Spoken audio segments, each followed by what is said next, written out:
Panorama group, जो सोचता है वो करता है। नमस्कार, आप देख रहे हैं भारत लाइव और मैं हूं हमजा अब्बास। देखिए, सियासत जो है वो अंदाज़ों का खेल है। इसमें कयास लगाए जाते हैं और इशारों इशारों पे बात होती है, इशारों को समझा जाता है कि इशारे क्या कहते हैं।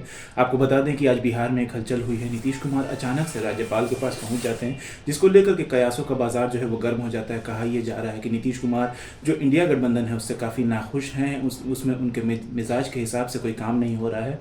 वहीं आपको हिंदुस्तानी अवाम मोर्चा के नेता हैं जीतन राम मांझी जी, इनकी तरफ से ट्वीट भी आता है कि बिहार में खेला होवे के आसार लग रहे हैं, सरकार बदलने की सुगबुगाहट है। जिस पे गठबंधन की तरफ से ये बयान आता है कि जीतन राम मांझी इतना क्यों बयान दे रहे हैं, आखिर उनको नीतीश कुमार में क्या दिलचस्पी है, जिसको लेकर के अभी हम इस मामले पर हम लोग बात करने के लिए संतोष सुमन हैं, MLC हैं। सर, कैसे देखते हैं इसको? सर देखिए, माननीय मुख्यमंत्री हैं, महामहिम महोदय से मिलने गए हैं, बहुत सारा काम होता है।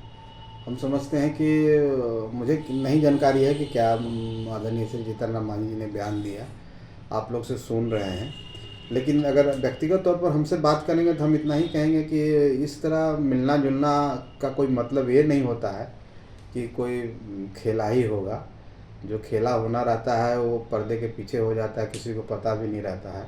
माननीय नीतीश कुमार जी को आप सब जानते हैं और कितनी बार इधर सुधर हुए हैं, तो वो पता भी नहीं चलता है लोगों को, एकाएक ऐसी खबरें आती है। लेकिन इस चीज़ को इस संदर्भ में नहीं जोड़ना चाहिए कि कोई मिलने जा रहा हो तो ही काम हो। बाकी उनको कोई क्या जानकारी होगी जो इस बात को चर्चा किए हैं, मुझे इसके बारे में पता नहीं है। लेकिन मैं जानता हूँ कि मिलना जुलना से ही सब कुछ नहीं होता है। तो जो होना रहेगा वो माननीय नीतीश कुमार जी जाने, चाहे और लोग जाने, उनकी क्या इच्छा है, क्या मर्जी है। हम लोग अपनी तैयारी कर रहे हैं, सभी सीटों पर तैयारी है। एनडीए 40 सीट को कैसे जीते इसकी तैयारी हम लोग कर रहे हैं। हम लोग कितना मदद कर सकते हैं एनडीए के में 40 सीट में, इसकी तैयारी हम लोग कर रहे हैं। संगठन पर के विस्तार और संगठन की मजबूती पर हम लोग चर्चा करते हैं और उस पर हम लोग ध्यान दे रहे हैं। बाकी नीतीश कुमार जी कहाँ जाएंगे, कहाँ नहीं लड़ेंगे, वो हमारा विषय नहीं। हमारा विषय है कि हम अपनी तैयारी कैसे कर रहे हैं और उन चीज़ों पर हमारी किस तरह की तैयारी है और हमको आगे क्या करना है, अपने कार्यकर्ताओं को क्या मैसेज देना है। बाकी नीतीश कुमार जी के कोई पर इंटरेस्ट नहीं, और हमको जो लगता है कि ऐसा कोई बात नहीं है। भारतीय जनता पार्टी और एनडीए खुद सक्षम है, किसी के ज़रूरत उनको नहीं है। और हम जब 40 सीट ऐसे ही जीत रहे हैं तो किसी बोरो प्लेयर को लाने से कोई फ़ायदा ही नहीं है। कहा यह जा रहा है कि नीतीश कुमार जो है अपने इंडिया गठबंधन के लोगों से खुश नहीं है, काफ़ी जो है नाराज़गी है उनकी आपस में, और कयास ये लगाए जा रहे हैं कि इशारे भी एनडीए में आने के कर रहे हैं। अब देखिए, इशारे कर रहे हैं, क्या कर रहे हैं वो जाने। बहुत सारी राजनीति में बातें होती है, जो कहा जाता है होता नहीं है। तो जानबूझ के इशारे इसलिए कर रहे हैं कि अगले काउंटर पार्ट जो उनके साथ में जो सहयोगी है उनको प्रेशर में डालने की कोशिश कर रहे होंगे कि अगर हम इस तरह की बात करेंगे, इस तरह मीडिया के माध्यम से प्रचारित होगा तो प्रेशर में आएंगे और हमारी बात को समझेंगे और हमको ज़्यादा बार्गेन कर सकते हैं। कि ये समय है बार्गेन करने का। सीट शेयरिंग की बात चल रही है उन लोगों के बीच में, और सीट शेयरिंग में आप देख रहे होंगे कि लड़ाई झगड़ा चल रहा है, कौन ज़्यादा लड़ेगा, कौन कम लड़ेगा, और इस तरह का जो घींचातानी उनके अंदर में है। तो एक प्रेशर पॉलिटिक्स होता है जो बहुत सारी बात ना कह करके भी कही जाती है। तो प्रेशर पॉलिटिक्स में है कि किसको ज़्यादा सीट मिले, इसके चक्कर में वो लगे हुए हैं। बाकी कि कैसे ज़्यादा से ज़्यादा सीट हम महागठबंधन में लड़ें, हम समझते हैं कि भाई उनकी अपनी राजनीति है और उनकी अपनी सोच है, उस पर हम लोग को टिप्पणी करने से बचना चाहिए। मांझी जी ने आज ट्वीट किया था, कहा ये कि बिहार में जो है खेला होने की सुगबुगाहट है, जिस पे आरजेडी ने ये कहा है कि मांझी जी इतना क्यों दिलचस्पी रखते हैं नीतीश कुमार के एनडीए में शामिल होने को लेकर। अब देखिए, राजद किस परिप्रेक्ष्य में वो बोले हैं, राजद किस परिप्रेक्ष्य में वो बोल रहे हैं, हम इतना ही जानते हैं कि सिर्फ मिल लेने से ही कोई इस बात की गारंटी नहीं है, कि इस बात की प्रमाण नहीं है कि कोई व्यक्ति महामहिम से मिलने गया है तो विधानसभा भंग करने के लिए गया हो, चाहे किसी और कारण से। बहुत सारे काम होते हैं और हमको इस बात की जानकारी नहीं है, इसलिए हम ज़्यादा टिप्पणी नहीं करना चाहते हैं।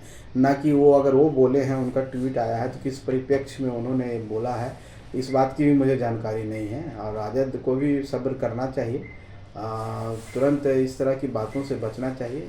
आदरणीय मांझी जी एक सीनियर लीडर हैं और राजनीति की समझ रखते हैं। अगर कुछ बोले होंगे तो कोई परिप्रेक्ष्य उनका अपना व्यक्तिगत होगा, उस विषय पर न मुझे जानकारी, इसलिए मैं ज़्यादा टिप्पणी नहीं कर सकता। राम मंदिर का उद्घाटन हो गया है और गठबंधन ये कह रही है कि आने वाला चुनाव जो है आवाम जो है जितना एनडीए ने काम किया है उसी तर्ज पे उसको वोट देगी, राम मंदिर के नाम पे नहीं देगी।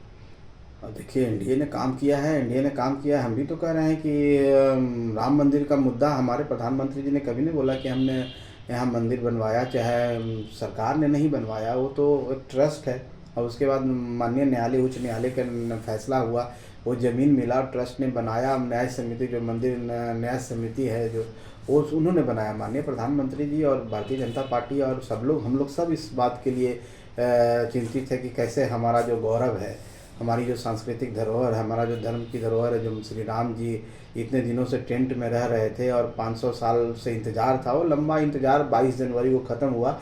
ये हमारे लिए हर्ष का विषय है, हमारे लिए गौरव का विषय है। और हम अपने आप को सौभाग्यशाली समझते हैं कि हम लोग के जीवन में इस तरह का क्षण आया जहाँ श्री राम, जो राम लल्ला हैं, वो अपने अस्तित्व में आए, प्राण प्रतिष्ठा हुआ। ये सबके पूरे भारतवर्ष के जितने भी लोग हैं जो सनातन धर्म को मानते हैं, उनके लिए हर्ष का विषय है। ये कोई सरकार का मामला नहीं है। बाकी सरकारें और जनता आपके विकास पर ही वोट देगी, आपको विकास करना ही होगा। तो एनडीए सरकार में हर जगह, हर क्षेत्रों में विकास हुआ है, चाहे वो कृषि के क्षेत्र हो, चाहे वो रक्षा के क्षेत्र हो, चाहे साइंस एंड टेक्नोलॉजी का मामला हो, चाहे जल का हो, चाहे सड़कों का हो। आप एनएच देख रहे होंगे, हर क्षेत्र में विकास हुआ है। चाहे हमारा शौर्य और गौरव की बात हो, जिस तरह से विदेशों में हमारे प्रधानमंत्री जी का नाम है, हमारा देश का नाम, जिस तरह से हम आर्थिक क्षेत्रों में तीसरी अर्थव्यवस्था बनने जा रहे हैं, तो ये सब मुद्दों को देख करके ही जनता वोट देती है। और आप उनके सामने लड़ने के लिए कोई ऐसा नेता तैयार नहीं हो रहा है। कांग्रेस में जो लीडर है,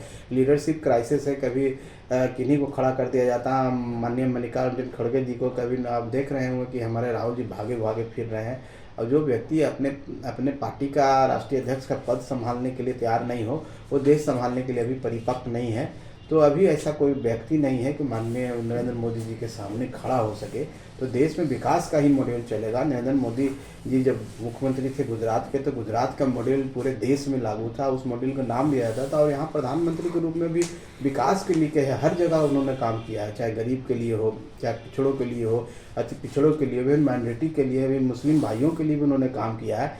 तो विकास से ही मुद्दा है। राम मंदिर एक आस्था का विषय है और आस्था हम सब में है, आप में भी होगा। आप अगर उस सनातन को मानते हैं तो यहाँ पर बैठे लोग भी हैं, उनके अंदर भी होगा। तो आस्था अपनी जगह पर है और विकास अपनी जगह पर है। राजनीति और वोट विकास के नाम पर ही होगा और विकास के नाम पर ही वोट मांगेंगे। आखिरी सवाल, कहा यह जा रहा है कि एनडीए में भी सीटों को लेकर के कोई बंटवारा नहीं हुआ है और जो है आगे जाकर के सर्वल हो सकता है। देखिए, महागठबंधन नहीं है कि आप हल्ला कर रहे हैं कि हम इतनी सीट पर लड़ेंगे। एनडीए में कोई इस तरह का विवाद नहीं है। एनडीए में सब बातें तय है और समय आने पर आपके समक्ष बातें आ जाएगी आधिकारिक रूप में। हम समझते हैं कि यहाँ पर कोई दिक्कत नहीं है। ये थे हमारे साथ हिंदुस्तानी अवाम मोर्चा के एमएलसी संतोष सुमन, जिन्होंने साफ साफ कहा है कि अगर कोई सीनियर लीडर कोई ट्वीट करता है तो उसके पीछे कुछ ना कुछ वजह होती है। रही बात आरजेडी की, तो उसे सब्र करना चाहिए, बातों को समझना चाहिए, क्योंकि जीतन राम मांझी जो है वो काफ़ी तजुर्बेकार व्यक्ति हैं, बिहार के मुख्यमंत्री रह चुके हैं और उन्हें काफ़ी तजुर्बा है सियासत को लेकर के। और आने वाले चुनाव को मद्देनजर रखते हुए उन्होंने कहा कि गठबंधन जो है वो सिर्फ बयानबाजी देती है, उसका कोई नेता नहीं है और एनडीए जो है वो पूरी तरीके से मजबूत है। हम पूरे बिहार के 40 सीटों पर चुनाव लड़ेंगे और अपने साथियों की मदद करेंगे। एनडीए में किसी तरह का जो है ना इत्तेफाकी नहीं है, सब सीटें क्लियर हो चुकी है। आने वाला जो चुनाव है उसको तरक्की को देख करके नरेंद्र मोदी ने तरक्की दी है और पूरे देश का विकास किया है, इसीलिए वो 2 बार से प्रधानमंत्री बन चुके हैं और आने वाला वक्त जो है वो एनडीए के साथ है। एनडीए जो है पूरे बहुमत के साथ आने वाला चुनाव जीतेंगे। ऐसी तमाम अपडेट्स के लिए देखते रहिए भारत लाइव। शुक्रिया। पनोरमा ग्रुप, जो सोचता है वो करता है। अगर ये वीडियो पसंद आई और वह बिहार के राजनीति और बिहारियत से सरोकार रखेनी तो सब्सक्राइब बटन दबा के चैनल के सब्सक्राइब कर ली। ओजे एगो घंटी बा, ओकरा बटन दबा देला से कुल सटीक और मारक खबर रुआ मुफ्त में मिल जाई। अगर रुआ पत्रकारिता के हमनी के नया प्रयोग में सहयोग कर चाहतानी तो ज्वाइन बटन दबा दी। पेटीएम नंबर नोट कर ली 9386816700। धन्यवाद।